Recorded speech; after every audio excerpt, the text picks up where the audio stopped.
Hello, it's today. Start in America. Calculated risk chart telling us that real gross domestic product is now back to where it was in Q4 of 2007. So 4 years it's taken to get back there. And that's obviously leaving that gap that we had yesterday between where it would have got to where it is now. Right, excited. The people yesterday did the BEA release of US GDP out at real gross domestic product, the output of goods and services produced by labor and property located in the United States, increased at an annual rate of 2.5% in the third quarter of 2011. So it's looking like it's going to be about a 1.5% GDP increased sort of year, not what you might call impressive. And the thing that's always holding it back is deep in the bowels of this report, disposable personal income. First it gives us disposable income was up, but then gives us real disposable personal income, which decreased 1.7%, and you won't be going far on that. Right. Transfer payments. Oh dear.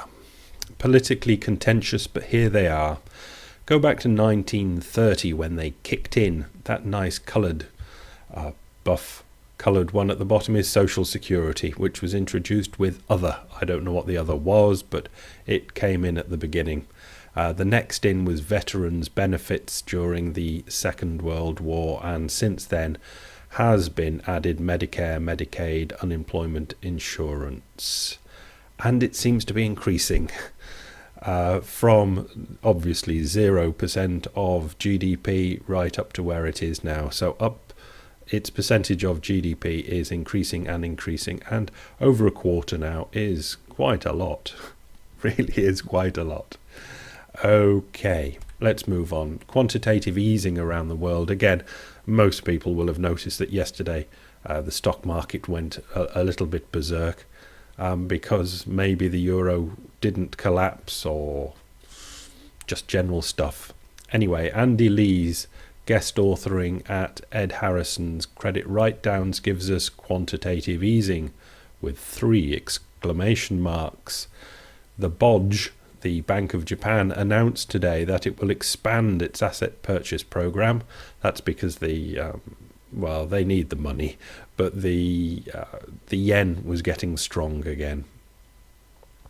So they're going to boost by 66 billion. I've only highlighted the dollars to keep it easy. US dollar 66 billion, with all the purchases going at JGBs. Those are Japanese government bonds, and that to add that to the US dollar 220 billion by the Bank of England in the UK, who are kicking in there, 57 billion by the Swiss National Bank, and 477 billion expansion of the ECB balance sheet since the end of June, and it collectively adds up to $720 billion.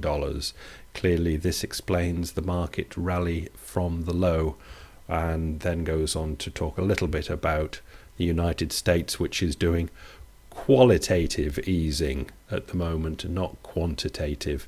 Qualitative as shifting what they have, what they're calling the quality of the assets that they have.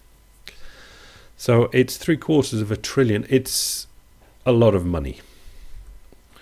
Same website, but Edward Harrison writing his own stuff. Shanghai property values plunge, and there's a video there showing recent buyers protesting that they bought at one price, and mere weeks later the price is 25% less, and they get a bit tetchy about it.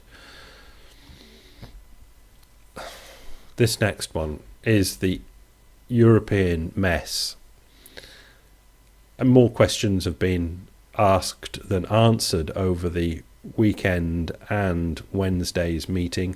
One of the main ones is how to leverage up the EFSF, and the 2 main options are here laid out for you, so you can You just read it and find out.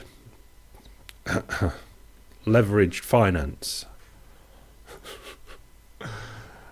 It's ironic. I'll go that far. Okay.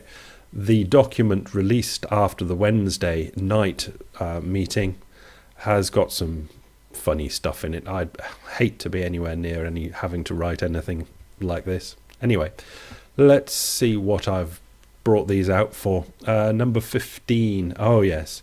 As far as our general approach to private sector involvement in the euro area is concerned, said the group that met, we reiterate our decision taken on 21st of July 2011 that Greece requires an exceptional and unique solution. In other words, don't any of you other lot think that you're going to get any of these goodies that Greece is getting. 16. All the euro area member states solemnly reaffirm their inflexible determination to honour fully their own individual sovereign signatures and all their commitments to sustainable fiscal conditions and structural reforms. We solemnly promise to pay our debts and be very good. The euro area heads of state or government fully support this determination, as the credibility of all their sovereign signatures is a decisive element for ensuring financial stability in the euro area as a whole. Blah, blah, blah. Okay, later we get, because what number were we up to there? 15 and 16. Read down to 27, and they're getting a bit hard. We also agree that closer monitoring and additional enforcement are warranted along the following lines. A, and there's more after this, but for euro area member states in excessive deficit procedure, the Commission and the Council will be enabled to examine national draft budgets and adopt an opinion on them before their adoption by the relevant national parliaments. In addition, the Commission will monitor budget execution and, if necessary, suggest amendments in the course of the year. It's a nice way of putting it all, isn't it? What a load of rubbish.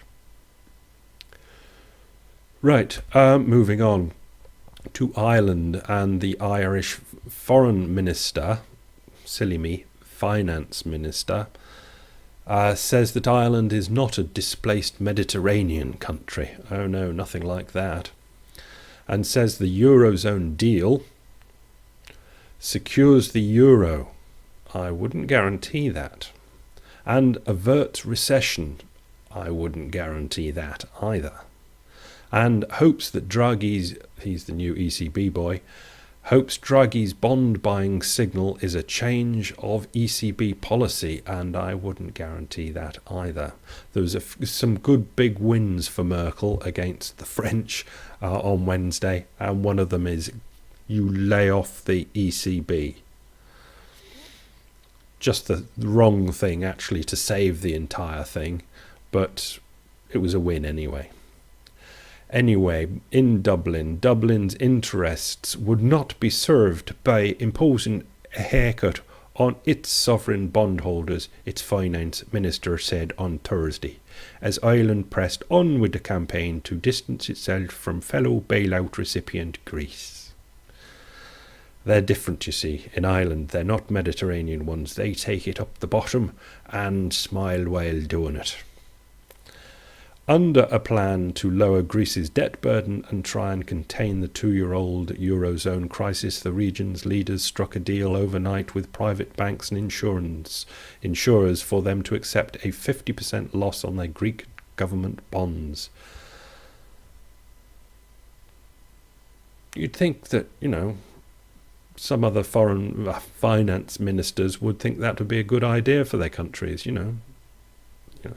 we don't pay half of our debts. And it's interesting, I won't go into it.